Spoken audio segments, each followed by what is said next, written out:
हरे कृष्णा। ओम नमो भगवते वासुदेवाय नमः। जय भोलेनाथ। आज आप सभी बाबा भोलेनाथ की अमृतमय कथा सुनने वाले हैं।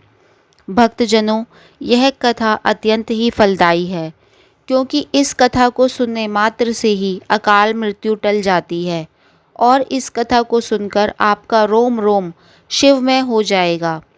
आप सभी भक्तों से अनुरोध है कि इस कथा को पूरा अवश्य सुनें, बीच में आधा अधूरा ना छोड़ें, क्योंकि कथाओं में बहुत ही पवित्रता, बहुत ही शक्ति होती है। इसलिए कथा को बीच में अधूरा नहीं छोड़ना चाहिए और इस प्रकार भगवान भोलेनाथ का अपमान भी नहीं करना चाहिए। अब सुनिए सोमवार व्रत कथा। तो प्रेम से बोलिए ओम नमः शिवाय, हर हर महादेव। किसी नगर में एक साहूकार रहता था। उसके घर में धन की कोई कमी नहीं थी, लेकिन उसकी कोई संतान नहीं थी, जिस कारण वह बेहद दुखी था। पुत्र प्राप्ति के लिए वह भगवान शिव की पूजा करता और हर सोमवार व्रत रखता और पूरी श्रद्धा के साथ मंदिर में जाकर शिव और माता पार्वती की पूजा किया करता। उसकी भक्ति देखकर एक दिन माँ पार्वती प्रसन्न हो गई और भगवान शिव से उस साहूकार की मनोकामना पूर्ण करने का आग्रह करने लगी।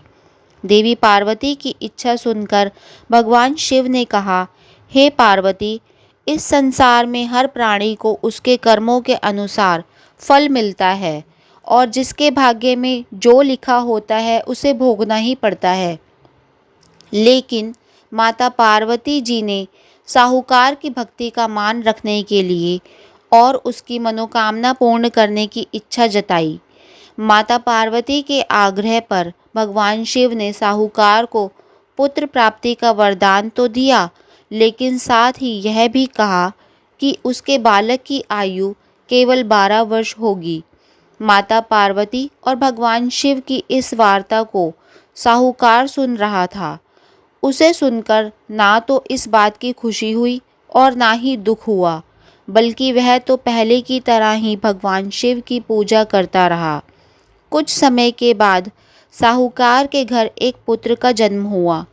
जब वह बालक 11 वर्ष का हुआ तो उसे पढ़ने के लिए काशी भेज दिया गया। साहूकार ने अपने पुत्र के मामा को बुलाकर उन्हें बहुत सारा धन दिया और कहा कि तुम इस बालक को काशी विद्या प्राप्त करने के लिए लेकर जाओ। रास्ते में यज्ञ करते हुए जाना, जहाँ भी यज्ञ कराओ वहाँ पर ब्राह्मणों को भोजन कराकर दक्षिणा देते हुए ही आगे जाना। दोनों मामा भांजे इसी तरह यज्ञ कराते और ब्राह्मणों को दान दक्षिणा देते देते काशी की ओर चल पड़े। रास्ते में एक नगर पड़ा, जहां उस दिन नगर के राजा की कन्या का विवाह था। लेकिन जिस राजकुमार से उसका विवाह होने वाला था, वह राजकुमार एक आंख से काना था। राजकुमार के पिता ने अपने पुत्र के काने होने की बात को छुपाने के लिए एक चाल सोची। साहूकार के पुत्र को देखकर उसके मन में एक विचार आया। उसने सोचा, क्यों ना इस लड़के को दूल्हा बनाकर राजकुमारी से विवाह करा दूं। विवाह के बाद इसको धन देकर विदा कर दूंगा और राजकुमारी को अपने नगर ले जाऊंगा। लड़के को इस प्रकार दूल्हे के वस्त्र पहनाकर राजकुमारी से विवाह करा दिया गया। लेकिन साहूकार का पुत्र बहुत ईमानदार था। उसे यह बात बिल्कुल ठीक नहीं लगी। उसने अवसर पाकर राजकुमारी की चुन्नी के पल्ले पर लिख दिया कि राजकुमारी, तुम्हारा विवाह तो मेरे साथ हुआ है, लेकिन जिस राजकुमार के संग तुम्हें भेजा जाएगा वह एक आंख से काना है। मैं तो काशी विद्या के लिए जा रहा हूँ। जब राजकुमारी ने चुन्नी पर लिखी हुई बातें पढ़ी तो उसने अपने माता पिता को यह बात बताई। राजा ने बात जानकर अपनी पुत्री को विदा नहीं किया, जिससे बारात वापस चली गई। दूसरी तरफ साहूकार का बेटा और उसका मामा काशी पहुंच गए और वहां जाकर उन्होंने यज्ञ किया। जिस दिन लड़के की आयु 12 वर्ष हुई, उसी दिन यज्ञ रखा गया। लड़के ने अपने मामा से कहा कि आज मेरी तबीयत कुछ ठीक नहीं है, यह सुनकर मामा ने कहा, तो तुम अंदर जाकर सो जाओ। शिवजी के वरदान अनुसार कुछ ही क्षणों में उस बालक के प्राण निकल गए। मृत भांजे को देखकर उसके मामा ने विलाप करना शुरू कर दिया। संयोगवश उसी समय माता पार्वती और भगवान शिव उधर से जा रहे थे। पार्वती जी ने भगवान शिव से कहा कि प्राणनाथ, मुझे इसके रोने का स्वर सहन नहीं हो रहा। आप कृपया इस व्यक्ति के कष्ट को अवश्य दूर कीजिए। जब शिवजी मृत बालक के समीप गए तो वह बोले कि देवी, यह तो उसी साहूकार का पुत्र है जिसे मैंने 12 वर्ष की आयु का वरदान दिया था। अब इसकी आयु पूरी हो चुकी है। यह सुनकर माता पार्वती के मन में ममता जाग उठी। माता पार्वती कहने लगी, हे महादेव, आप इस बालक को और आयु देने की कृपा कीजिए, नहीं तो इसके वियोग में इसके माता पिता भी तड़प तड़प कर मर जाएंगे। माता पार्वती के आग्रह पर भगवान शिव ने उस बालक को जीवित होने का वरदान दे दिया। शिवजी की कृपा से वह जीवित हो गया। शिक्षा समाप्त कर वह अपने मामा के साथ वापस नगर की ओर चल दिया। दोनों चलते चलते उसी नगर में जा पहुँचे जहाँ कभी उसका विवाह हुआ था। उस नगर में भी उन्होंने यज्ञ का आयोजन किया।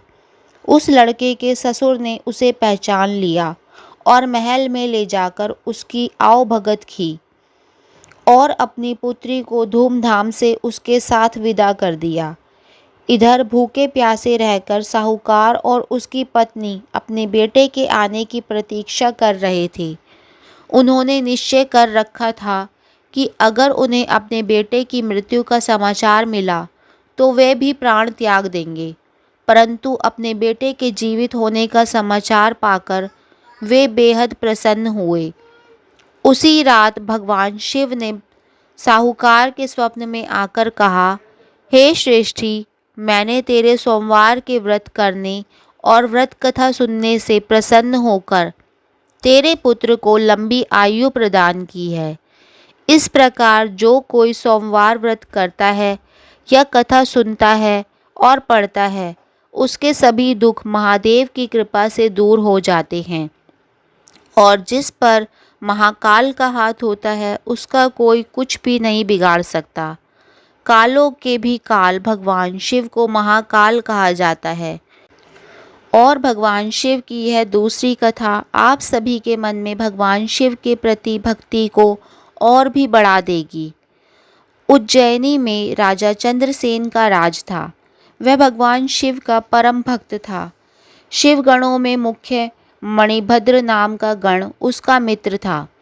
एक बार मणिभद्र ने चंद्रसेन को एक अत्यंत तेजोमय चिंतामणि प्रदान की।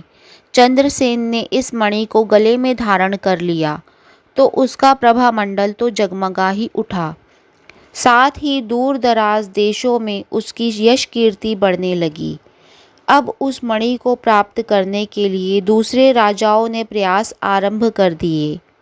कुछ ने प्रत्यक्षते मांग की, कुछ ने विनती की। क्योंकि वह मणि राजा को अत्यंत प्रिय थी, इसलिए राजा ने किसी को भी मांगने पर वह मणि नहीं दी। अंततः उन पर मणि आकांक्षी राजाओं ने आक्रमण कर दिया। शिव भक्त चंद्रसेन भगवान महाकाल की शरण में जाकर ध्यानमग्न हो गया।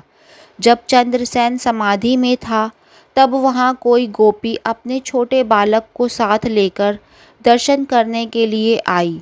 उस बालक की उम्र थी 5 वर्ष और वह गोपी विधवा थी।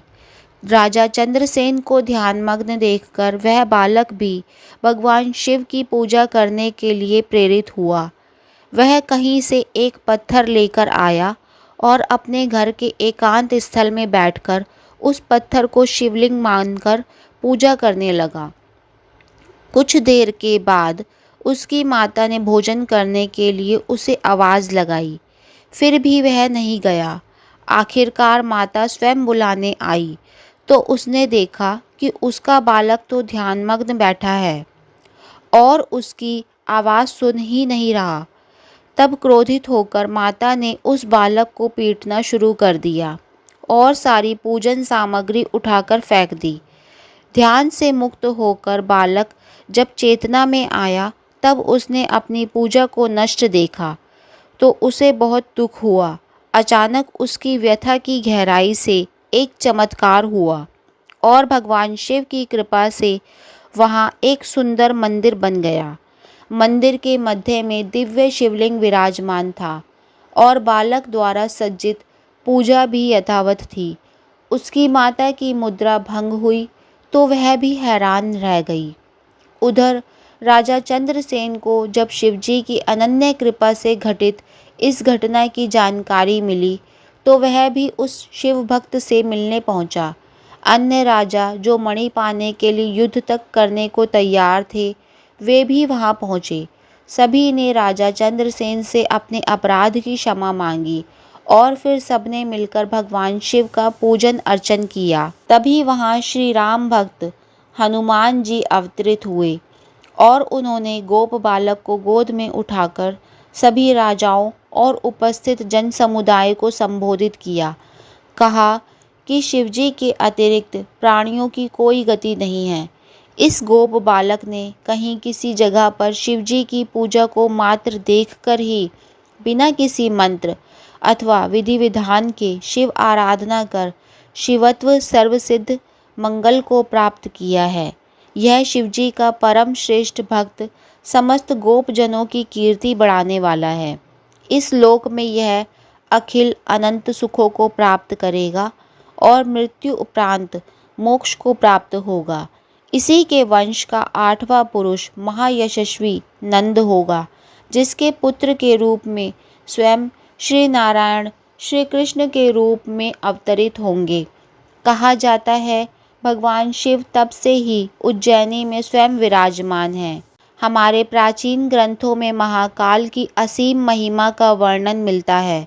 महाकाल साक्षात राजाधिराज देवता माने गए हैं।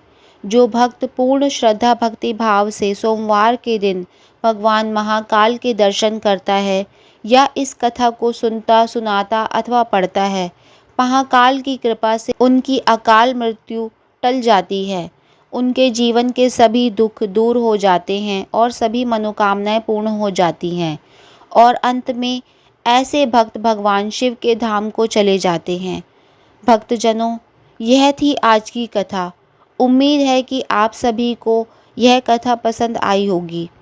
अच्छी लगी तो प्लीज़ वीडियो को लाइक और चैनल को सब्सक्राइब करना ना भूलें। धन्यवाद।